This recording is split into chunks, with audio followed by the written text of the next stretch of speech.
നമസ്കാരം. ഞാനിപ്പോൾ ഉള്ളത് 98.6 മലയാളം എഫ്എറിന്റെ പ്രിയപ്പെട്ട റേഡിയോ സ്റ്റേഷനിലാണ്. എൻ്റെ കൂടെ ഉള്ളത് റേഡിയോ മലയാളത്തിന്റെ CEO അൻവർ സാറാണുള്ളത്. നമസ്കാരം സാർ. നമസ്കാരം. നമ്മുടെ പ്രേക്ഷകർക്ക് വേണ്ടി രണ്ട് വാക്ക്. അല്ല, വളരെ സന്തോഷം നിങ്ങൾ വന്നതിൽ. Always welcome. ഇവിടെ എപ്പോഴും കമ്മ്യൂണിറ്റി ലീഡേഴ്സും എല്ലാവരും വരുന്ന സ്ഥലമാണ്. എസ്പെഷ്യലി വീക്കെൻഡെല്ലാം വളരെ ബിസിയാണ്. 8 വർഷം കംപ്ലീറ്റ് ആയി റേഡിയോ മലയാളം. ഇപ്പോൾ കഴിഞ്ഞ ഏതാനും മാസങ്ങൾക്ക് മുമ്പ് പുതിയ ഓഫീസിലേക്ക് മാറി, പുതിയ എക്സ്പാൻഡഡ് ഓഫീസിലേക്ക് മാറി. നമുക്ക് 4 സ്റ്റേഷൻ ഓൺ എയർ ഉണ്ട്, 1 സ്റ്റേഷൻ ഓൺലൈനും ഉണ്ട്. അതുകൊണ്ട് കൂടുതൽ ഫെസിലിറ്റി ആവശ്യമായിരുന്നു. അപ്പോൾ പുതിയ ഓഫീസിലേക്ക് ഷിഫ്റ്റ് ചെയ്ത് കൂടുതൽ സൗകര്യങ്ങളുണ്ട്. അതുപോലെ പ്രോഗ്രാമിലും മറ്റും പുതിയ മാറ്റങ്ങൾ വന്നുകൊണ്ടിരിക്കുകയാണ്. 8ാമത്തെ വാർഷികം നമ്മളിപ്പോൾ കഴിഞ്ഞു. 9ാമത്തെ വർഷത്തിലേക്ക് എൻ്റർ ചെയ്തിരിക്കുകയാണ്.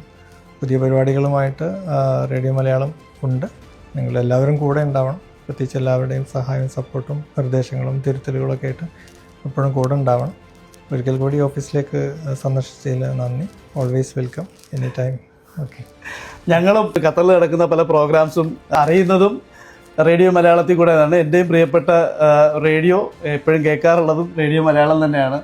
ഒത്തിരി ആശംസകളും നിങ്ങളുടെ പുതിയ ഓഫീസിനും ഇനി വരുന്ന പ്രവർത്തനങ്ങൾ എല്ലാത്തിനും എല്ലാ ആശംസകളും നേരുന്നു സാർ. പരിചയപ്പെട്ടതിൽ സന്തോഷം. Thank you very much.